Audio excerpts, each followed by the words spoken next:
kita akan menghadapi kekurangan makanan. Seandainya kerajaan ingin menambah pekerja, ambil saja daripada negara jiran kita. Indonesia itu lebih baik.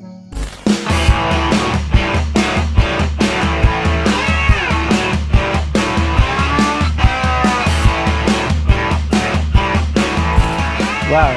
Dulu TKI diremehkan dan membuat mereka mulai tinggalkan Malaysia, kini Malaysia menghadapi ancaman serius dalam sektor ekonominya. Ribuan pekerja Indonesia yang selama ini menjadi tulang punggung di berbagai sektor seperti konstruksi, perkebunan, dan layanan rumah tangga telah memilih hengkang. Kekosongan tenaga kerja ini sulit diisi karena perbedaan budaya dan etos kerja dari pendatang baru seperti Bangladesh atau Nepal. Banyak proyek terbengkalai, produktivitas menurun, dan biaya operasional melonjak.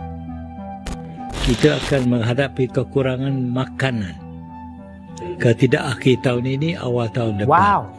Dan ini akan menimbulkan banyak problem. Bukan saja ekonomik, tetapi juga social dan political problem.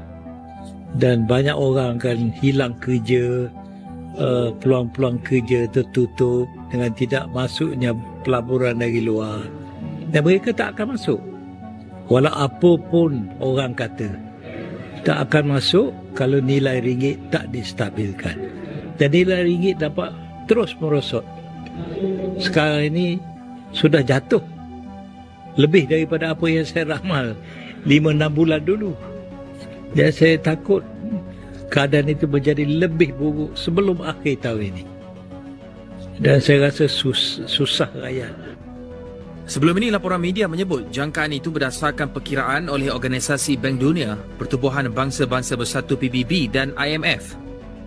Sebanyak 42 buah negara sudah disahkan mengalami kelumpuhan ekonomi. Ini fakta negaraku Malaysia. Sembang sana sini cakap besar, tak ingat dunia, tak ingat mati, kasihan rakyat Malaysia. Kelandangan di area Kuala Lumpur, siapakah yang salah di bab ini, entahlah siapa. Yang salah adakah kerajaan Malaysia yang salah atau rakyat sendiri yang malas buat kerja? Nak ambil cara yang mudah tidur makan tidur, itulah fakta sesungguhnya negara Malaysia. Ditampar dengan kenyataan. Makan ubi kayu ganti makan nasi. Itu saranan yang Dipertua Dewan Rakyat Tan Sri Johari Abdul sebagai alternatif sementara menunggu bekalan beras putih tempatan BPT selesai. Penurunan. Yang keduanya saya rasa rakyat Malaysia juga harus melihat alternatif. Kalau beras itu menjadi isu, apa tujuan beras kita makan? Tujuannya adalah untuk dapatkan karbohidrat, supply karbohidrat. Ya. Saya merasakan bahawa ada tak alternatif kebahagiaan lain sementara isu beras yang dapat kita ni. Contohnya saya pernah berbincang dengan beberapa MP dari Sarawak. Banyak MP Sarawak yang menanam ubi kayu, tuan saya. Di ubi kayu ini digunakan untuk suplemen. Sebab ubi kayu ni khasiat dia memang hebat. Dan dia kalau bandingkan dengan sugar yang ada dalam beras, ubi kayu ni jauh lebih bawah. Ya elah, di Indonesia dah. Dia menggunakan ubi kayu. Saya bincang dengan MP dia kalau kita dapat perkenalkan makanan suplemen menggantikan beras. Buatlah ubi kayu macam mana pun, tentulah saya rasa di Sarawak lah saya dipahamkan amat berjaya. Mengulas lanjut, Johari berkata langkah itu juga boleh menjadi antara jalan keluar daripada kepompong yang sedia ada, termasuk tidak membiarkan isu beras mengawal keadaan rakyat di negara ini. Kita punya tanah yang banyak, tetapi kita harus ada keberanian untuk mencuba. Kadang-kadang pergantungan kita kepada makanan luar negara ni amat hebat. Dan pernah kita mengimport, ataupun saya ingat setahun setengah yang lalu, kita import dalam bajet kita hampir 60 bilion. Wow. Satu jumlah yang terlalu besar.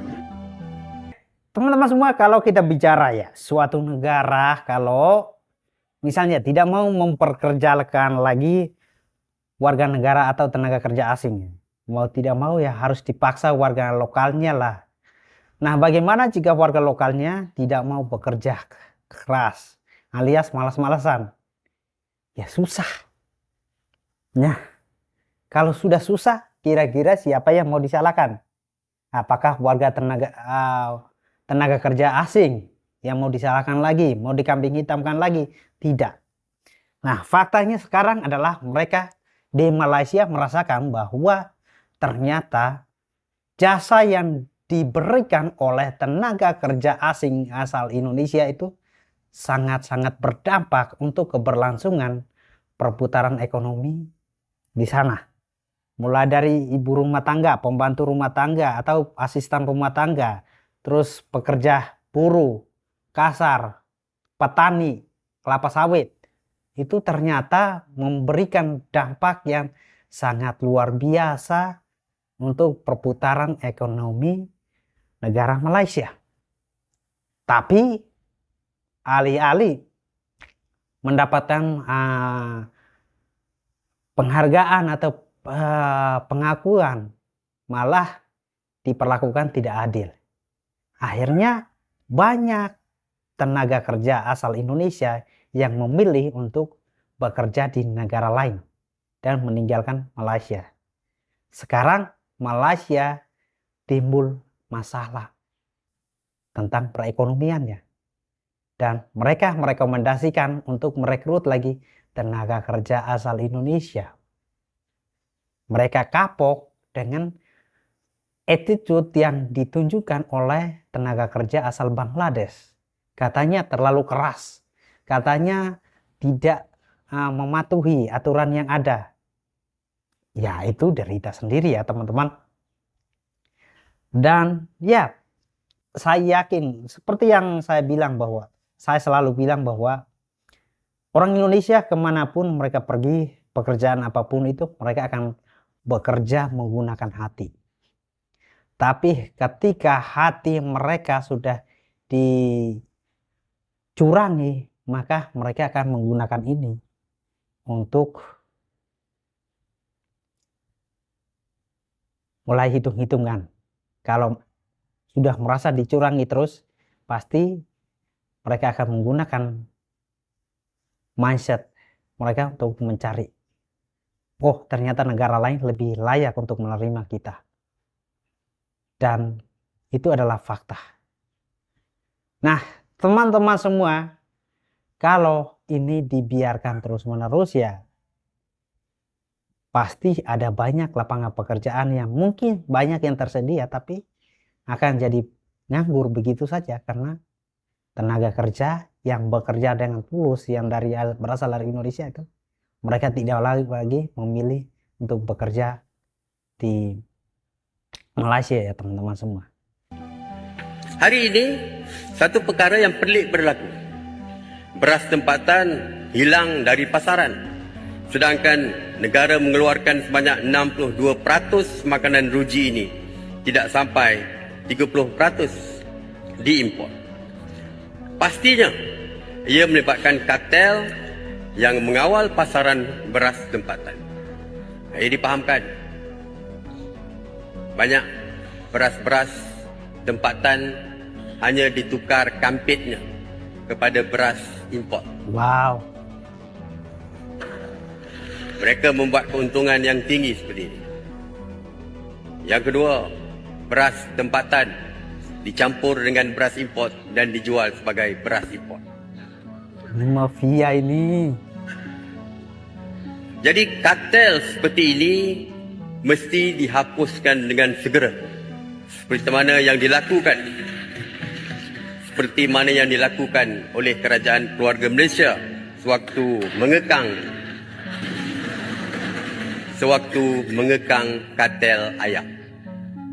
Semasa mesyuarat nakol pada 31 Januari 2022, kerajaan ketika itu mengarahkan Suruhanjaya Persaingan Malaysia atau MYCC menjalankan siasatan terhadap kartel-kartel yang menguasai pasaran ayam.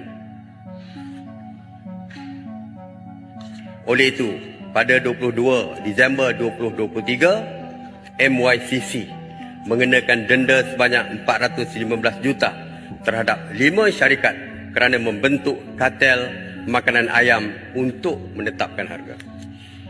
Inilah golongan rakus yang mengambil keuntungan dengan menindas golongan yang memerlukan. Dalam perkembangan berkaitan, Malaysia berupaya mendepani sebarang krisis ekonomi yang mungkin timbul Ia susulan kebimbangan langkah terbaru tarif balas Amerika akan cetuskan perang perdagangan global.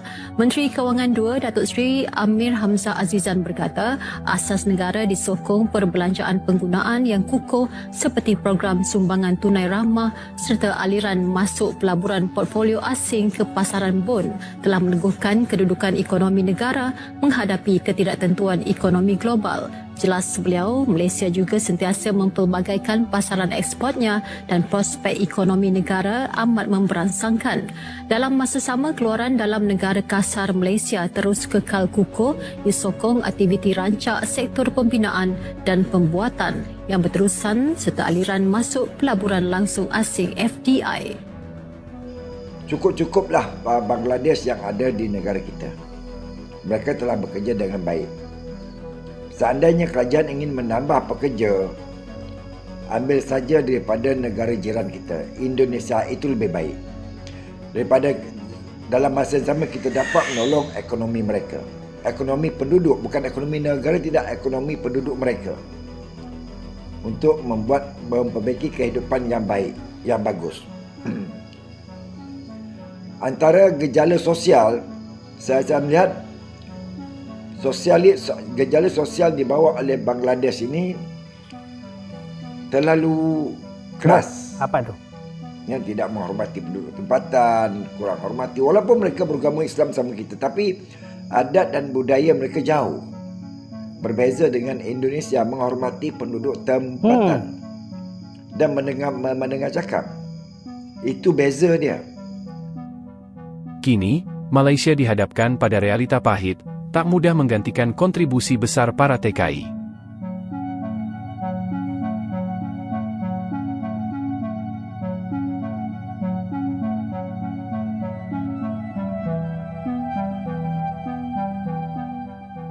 Teman-teman semua, kita lihat bahwa persoalan tentang kemungkinan akan terjadi resesi ya, karena perang tarif ini ya yang dilakukan oleh Donald Trump untuk menekan beberapa negara. Dan di Asia Tenggara sendiri ada Indonesia, Malaysia, Thailand, Vietnam, dan beberapa negara lainnya lagi kena imbas ya. Dan ya, secara terang-terangan banyak pihak dari Malaysia yang mengungkapkan bahwa ternyata peran yang diberikan oleh tenaga kerja asing asal Indonesia itu sangat terasa sekali. Maka mereka merekomendasikan kalau boleh rekrut lagi tenaga kerja asal Indonesia. Ya, selain untuk membantu perekonomian para tenaga kerja ini juga bisa membantu perekonomian negara. Mengingat tekanan yang diberikan oleh Amerika untuk beberapa negara ini. Dan Malaysia salah satunya. Dan ya, kalau kita lihat ke arahnya ke sana, kita tidak tahu apakah keputusan pemerintah ke depannya seperti apa. Dan juga para calon tenaga kerja asing asal Indonesia yang mau kerja di Malaysia-nya seperti apa. Kita lihat saja progresnya ke depannya seperti apa. Tapi untuk sekarang saya rasa ada tawaran yang lebih menarik, ada godaan yang lebih menarik dari negara Asia lainnya seperti Jepang, Korea yang memberikan tawaran gaji dengan perlakuan yang lebih pantas. Itu akan membuat para tenaga kerja asal Indonesia lebih tergoda ya teman-teman semua. Karena kita mendengar testimoni ada yang gajinya menjadi petani saja mencapai 40 juta per bulan. Itu angka yang sangat luar biasa sekali. Kebayang nggak kerja 5 tahun di sana, pulang ke Indonesia bisa jadi pengusaha. Itu adalah fakta teman-teman semua. Bisa bangun rumah 2 lantai. Itu adalah fakta. Nah, harapan kita adalah untuk urusan ketenaga kerjaan Malaysia dan Indonesia harus benar-benar jeli. Jangan sampai terjadi lagi noda di antara hubungan kerjasama ini. Kalau ini terus-menerus terjadi, maka tidak ada kata lain selain mundur dan mencari pekerjaan di negara lain. Saya berharap ya hubungan kerjasama antara kedua negara Indonesia dan Malaysia tentang ketenaga kerjaan itu benar-benar diperketat, benar-benar diperhatikan supaya kedepannya itu sama-sama enak, sama-sama menikmati hasilnya. Itu sih harapan saya.